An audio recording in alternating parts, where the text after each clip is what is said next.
स्वागत है हमारे दिशा टॉपर एकेडमी चैनल पर। वीडियो अच्छा लगे तो चैनल को सब्सक्राइब करें और अपने दोस्तों में ज़रूर शेयर करें। तो आज हम लोग हिंदी व्याकरण का वर्ण विचार टॉपिक पढ़ने वाले हैं, जो एक क्लास में ऑब्जेक्टिव और थ्योरी दोनों समाप्त करने वाले हैं। सबसे पहले आप सबको हम बता देना चाहते हैं वर्णमाला के बारे में। सबसे पहले वर्णमाला के बारे में। वर्णमाला होता क्या है? वर्णमाला क्या होता है? तो वर्णमाला वर्णों के क्रमबद्ध समुदाय को वर्णमाला कहते हैं। सिंपल सी बात है, जो आप लोग बचपन से पढ़ते आ रहे हैं। वर्णमाला टोटल होते कितने हैं? वर्णमाला हिंदी में होते कितने हैं? तो 52 होते हैं। वर्णमाला कितने होते हैं? 52 होते हैं। आप लोग याद रखिएगा। वर्ण विचार हम लोग का टॉपिक क्या है? वर्ण विचार है। तो सबसे पहले हम देखेंगे वर्ण विचार किसे कहते हैं। वर्ण विचार किसे कहते हैं? तो व्याकरण का वह भाग जिसमें वर्णों के शुद्ध उच्चारण, शुद्ध लेखन, शुद्ध प्रयोग किया जाता है, उसे वर्ण विचार कहते हैं। अब सिर्फ वर्ण है, वर्ण को मतलब क्या है? वर्ण क्या है? एक अक्षर है। वर्ण को एक अक्षर भी कहा जाता है। अक्षर भी कहा जाता है। उसके बाद है भाषा की मूल ध्वनि और मूल ध्वनि के प्रतीक चिन्हों को वर्ण कहा जाता है। इसको भी आप लोग ध्यान में रखिएगा। और अब सबसे छोटा परिभाषा है इसका, वर्ण का टॉपिक। भाषा की सबसे छोटी इकाई को वर्ण कहा जाता है। भाषा की सबसे छोटी इकाई को वर्ण कहा जाता है। वर्ण की पहचानने का तरीका यहाँ पर दिया गया। वर्ण की पहचान के लिए चिन्ह बनाए गए, जैसे अ, आ, क, च, ट, त, य, ये सब आपका एग्जाम्पल यहाँ पर दिया है वर्ण का। तो वर्ण किससे कहते हैं? तो वर्ण क्या है? भाषा की सबसे छोटी इकाई ही तो वर्ण है। क्या है? भाषा की सबसे छोटी इकाई ही वर्ण कहलाता है। उसके बाद हम लोग देखते हैं, ये तो हम लोग देख लिए हैं वर्णमाला किससे कहते हैं। वर्णों के क्रमबद्ध समुदाय को वर्णमाला कहते हैं। मूलतः आधुनिक हिंदी में 52 वर्ण है, याद रखिएगा। वर्ण के भेद हम लोग पढ़ते हैं। क्या पढ़ते हैं? वर्ण का भेद पढ़ते हैं। वर्णों के कितने भेद होते हैं? वर्ण के 2 भेद होते हैं। वर्ण के 2 भेद होते हैं। कौन कौन होते हैं? तो स्वर्ण वर्ण, व्यंजन वर्ण। कौन कौन? स्वर्ण वर्ण, व्यंजन वर्ण। सबसे पहले हम लोग देखेंगे स्वर्ण वर्ण किसे कहते हैं। जो है आपका टॉपिक स्वर्ण वर्ण। क्या है? स्वर वर्ण। उस स्वर वर्ण किसे कहते हैं? तो स्वर वर्ण हम लोग देखेंगे। स्वर वर्ण उसे कहा जाता है जिसका उच्चारण बिना किसी दूसरे वर्ण की सहायता से होता है। मतलब स्वर्ण वर्ण कहने का मतलब क्या है? स्वर्ण वर्ण वो है जो बिना किसी के सहायता से उसका उच्चारण होता है। जैसे अ है आपका, एग्जाम्पल में अ है, तो अ में आप लोग देखेंगे अ के अलावा उसमें कुछ आता है? तो नहीं आता है। अ एक अकेला है। अ हो गया, आ, ई, उ, री, ए, ओ, औ, ये सब क्या है? स्वर्ण वर्ण है। क्या है? स्वर्ण वर्ण है। और स्वर्ण वर्णों की संख्या कितनी होती है? तो 11 होती है। कितनी होती है? 11 होती है। आप लोग याद रखिएगा, स्वर्ण वर्ण की संख्या टोटल कितनी होती है? तो 11 होती है। ये आप लोग याद रखिएगा। उसके बाद हम लोग देखते हैं, उसके बाद क्या है? उच्चारण। क्या है? उच्चारण के विचार से स्वर वर्ण के 3 भेद होते हैं। कितने होते हैं? तो उच्चारण के विचार से स्वर वर्ण के 3 भेद होते हैं। एक पहला होता है स्वर, हर स्वर, दीर्घ स्वर, प्लुत स्वर। हर स्वर क्या है? हम लोग देखेंगे हर स्वर क्या है। हर स्वर क्या है? हम लोग देखेंगे हर स्वर क्या है। तो हर स्वर हम लोग देखेंगे जिस स्वर के उच्चारण में एक मात्रा का समय लगे, जिसका उच्चारण हल्का हो, उसे स्वर और कहा जाता है। जैसे में क्या है? अ कितना जल्दी हम लोग से मुख से निकल जाता है। ई, उ, री, ये सब क्या है? आपके मुख से एकदम आसान भाषा से निकल जाता है, आसानी से निकल जाता है, जिसमें टाइम नहीं लगता है। उसे क्या कहते हैं? स्वर, हर स्वर कहते हैं। उसके बाद हम लोग देखेंगे दीर्घ स्वर। उसके बाद हम लोग क्या देखेंगे? दीर्घ स्वर। दीर्घ स्वर में हम लोग दूसरा नंबर में देखेंगे जिस स्वर वर्ण के उच्चारण में हर स्वर से दुगुना समय लगता है उसे दीर्घ स्वर कहते हैं।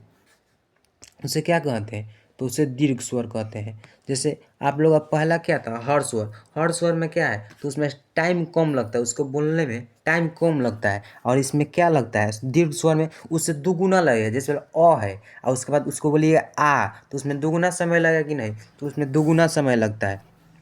फिर उसके बाद हम लोग 3 नंबर में देखेंगे क्या है? प्लुत स्वर। प्लुत स्वर क्या है? तो उसको हम लोग देखेंगे जिस स्वर वर्ण के उच्चारण में 3 मात्राओं या हर स्वर की अपेक्षा 3 गुना समय लगे उसे प्लुत स्वर कहता है। इसमें पहला हर स्वर जिसमें थोड़ा सा भी टाइम नहीं लगता है, दूसरा का दीर्घ स्वर जिसमें 2 गुना समय लगता है उसे प्लुत स्वर है। उसके बाद क्या होता है? उसमें प्लुत स्वर उसके 3 गुना लगता है टाइम। जैसे एग्जाम्पल में क्या है? हे राम, ओम, इसमें क्या है? 3 गुना समय लगता है। उसके बाद हम लोग देखेंगे, इस पे टॉपिक दिया है इसमें, पुकारते समय जिस स्वर को लंबा किया जाता है उसके आगे हिंदी का 3 चिन्ह अंक लगा दिया जाता है। का अर्थ है कि 3 गुना समय लगता है। यहाँ पर यहाँ पर ये 3 गो चिन्ह का ऐसा दिया है उसका लग जाएगा, तो वहाँ पर क्या है? उसको प्लुत स्वर कहेंगे। उसके बाद हम लोग 4 नंबर में देख रहेंगे। 4 नंबर में क्या दिया है? संयुक्त स्वर। क्या दिया है? संयुक्त स्वर। कुछ स्वर वर्ण दो स्वर वर्णों के मिलने से बने हैं, इन्हें संयुक्त स्वर कहा जाता है। जैसे ए, बड़ा ए, ओ, औ, अन, अ, ये सब क्या है? संयुक्त स्वर। संयुक्त स्वर क्या है? तो ए, बड़ा ए, ओ, बड़ा ओ, अन, अ, ये सब क्या है? संयुक्त स्वर है। उसके बाद दिया गया है, उसके बाद क्या दिया गया है? उसके बाद दिया गया है, उसके बाद है आपका व्यंजन वर्ण।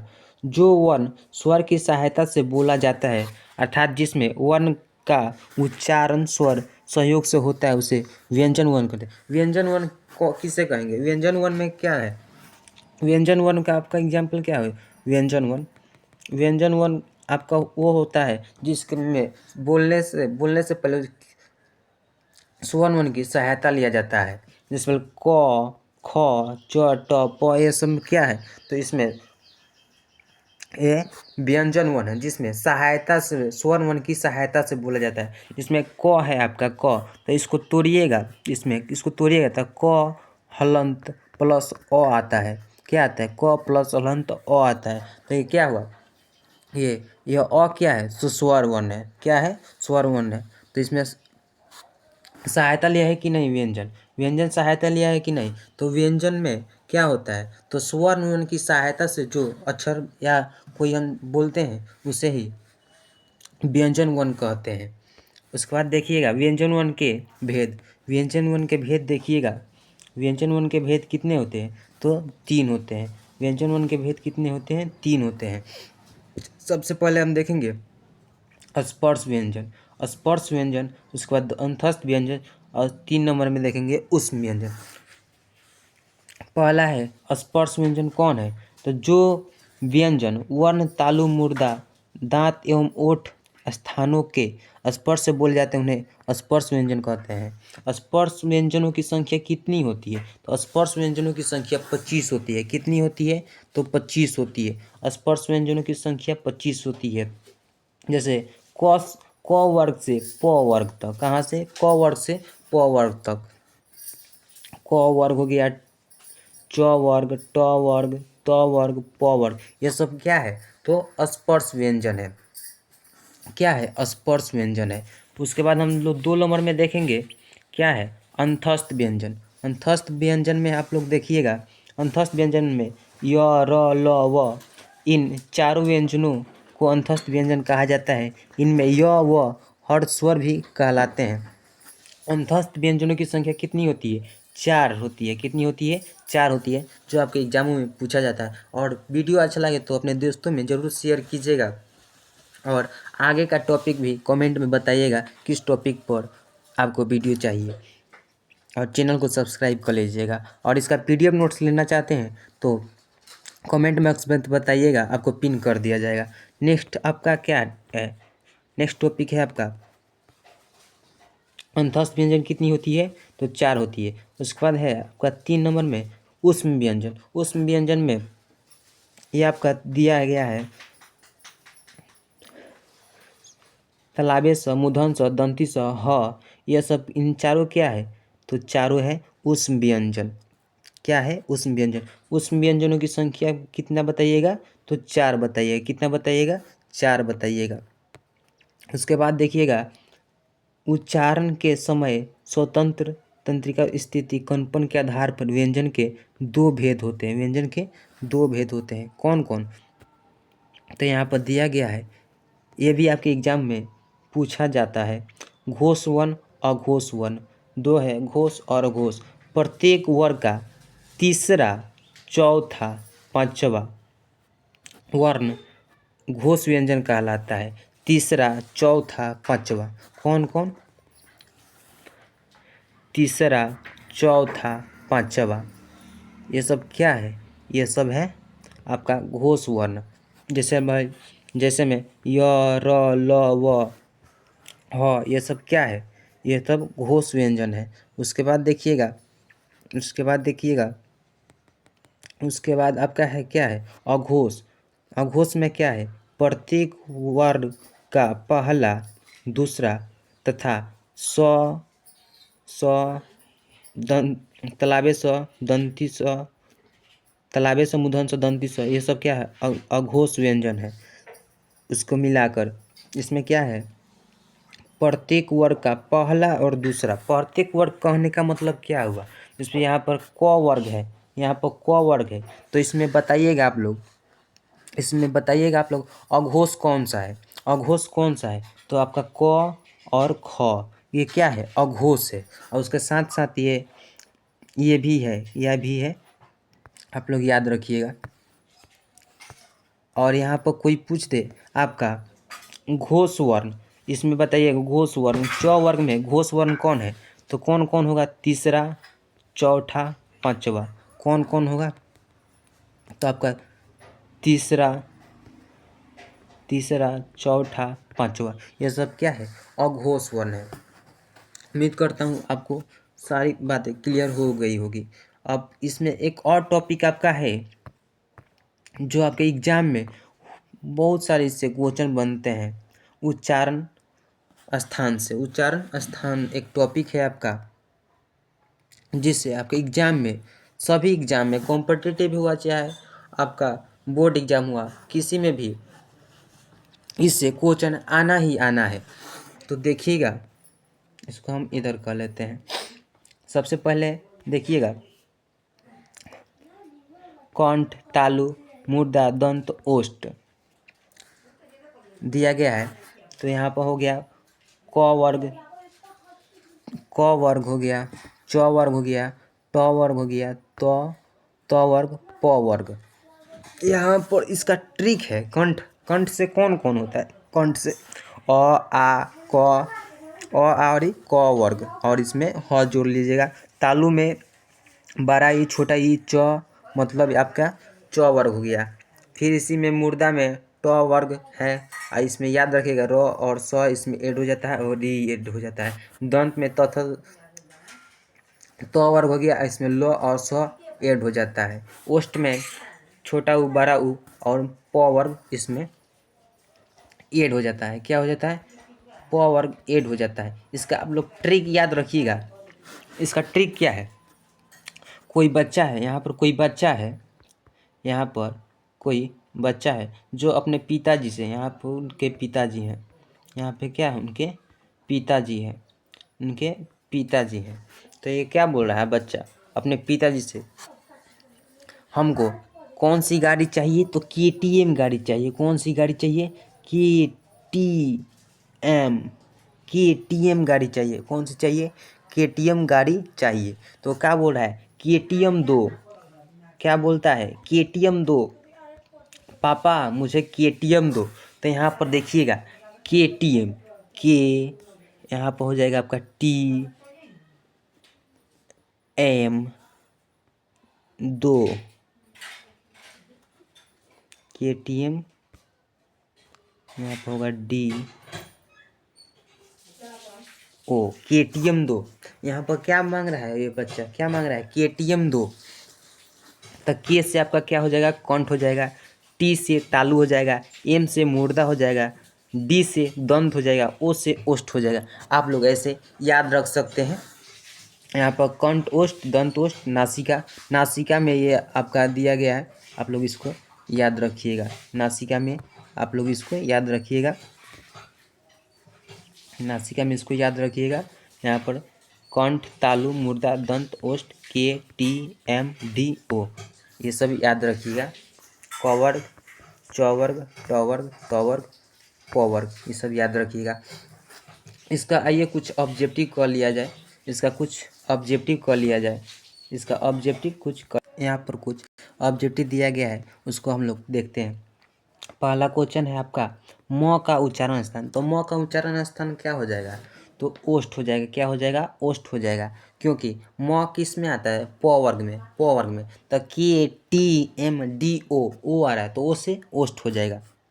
उसके बाद हम लोग देखेंगे, उसके बाद दिया गया है य र ल व कौन सा व्यंजन है। तो आप लोग को बताए थे य र ल कौन सा व्यंजन है, तो अंतस्थ व्यंजन है। कौन सा व्यंजन है, अंतस्थ व्यंजन है। उसके बाद है हिंदी में आंशिक वर्णों की संख्या कितनी है, तो 5 है। कितनी है, 5 है, आपको बताए थे। इसमें दिया गया है ये अंगा का उच्चारण स्थान क्या है, अंगा का उच्चारण क्या है, तो कंठ है, क वर्ग का है। नेक्स्ट देखिएगा ट का उच्चारण स्थान, ट का उच्चारण स्थान क्या हो जाएगा, ट का उच्चारण स्थान क्या हो जाएगा, ट का उच्चारण स्थान क्या हो जाएगा, तो ट किस में आता है, ट वर्ग में, ट वर्ग में। तो KTM, तो क वर्ग, च वर्ग, ट वर्ग, M मतलब मुर्दा, M मतलब मुर्दा हो जाएगा। क्या हो जाएगा, मुर्दा हो जाएगा। उसके बाद हम लोग देखते हैं, उसके बाद यहाँ पर देखते हैं इसका और क्वेश्चन दिया गया है। इसका ब का उच्चारण स्थान, ब का उच्चारण स्थान क्या हो जाएगा, ब का क्या हो जाएगा, तालु हो जाएगा। क्या हो जाएगा, तो ब का उच्चारण स्थान क्या होगा, आप लोग बताइएगा। ब का उच्चारण स्थान क्या होगा, ब किस में आता है, प वर्ग में। ब किस में आता है, तो प वर्ग में। तो कौन सा हो जाएगा, ओष्ठ हो जाएगा। क्या हो जाएगा, ओष्ठ हो जाएगा। KTMDO, तो क्या हो जाएगा, ओष्ठ हो जाएगा। उसके बाद हम लोग चिन्ह पढ़े थे, क्या पढ़े थे, चिन्ह। तो ये कौन सा चिन्ह है, ये एक कौन सा चिन्ह है, तो योजक चिन्ह है। कौन सा चिन्ह है, तो योजक चिन्ह है। उसके बाद हम लोग देखेंगे लास्ट एक ऑब्जेक्टिव है आपका, निम्न में कौन अघोष है। हम अघोष में क्या बताए थे आपको, अघोष में तीसरा, चौथा, पांचवा, तीसरा, चौथा, पांचवा, तीसरा, चौथा, पांचवा। तो इसमें थ दिया गया है, थ, तो क्या हो जाएगा, थ हो जाएगा। तो वीडियो यहीं पर अपना समाप्त होता है। और वीडियो अच्छा लगे तो चैनल को सब्सक्राइब कीजिएगा, चैनल को सब्सक्राइब कीजिएगा और अपने दोस्तों में शेयर जरूर कीजिएगा। और नेक्स्ट किस टॉपिक पर आपको वीडियो चाहिए ये कमेंट बॉक्स में ज़रूर बताइएगा। और ऐसा ही सपोर्ट बनाए रखें, दिशा टॉपर एकेडमी को आगे बढ़ाएं और अपनी पढ़ाई को जारी रखें। आशा करता हूँ आप सभी अच्छे होंगे। मिलते हैं नेक्स्ट वीडियो में, तब के लिए धन्यवाद। और एक महत्वपूर्ण सूचना है, आप सभी का 10th का बैच रैंकर 2.0 बैच आप सबका 31 मार्च को यानी 31 मार्च को उसका आपको टेलर मिल जाएगा। और 1 तारीख से आपका बैच लॉन्गिंग 31 मार्च को होगा और 1 तारीख से आपका रेगुलर क्लास चलेगा, जिसमें आपको 10th क्लास का फुल सिलेबस पढ़ाया जाएगा एकदम अच्छे से और आसान भाषा में। ऑब्जेक्टिव सब्जेक्टिव आप सबका क्लास फ्री दम होगा, PDF नोट्स आपको सब फ्री में मिलेगा, सब कुछ प्रोवाइड फ्री में कराया जाएगा।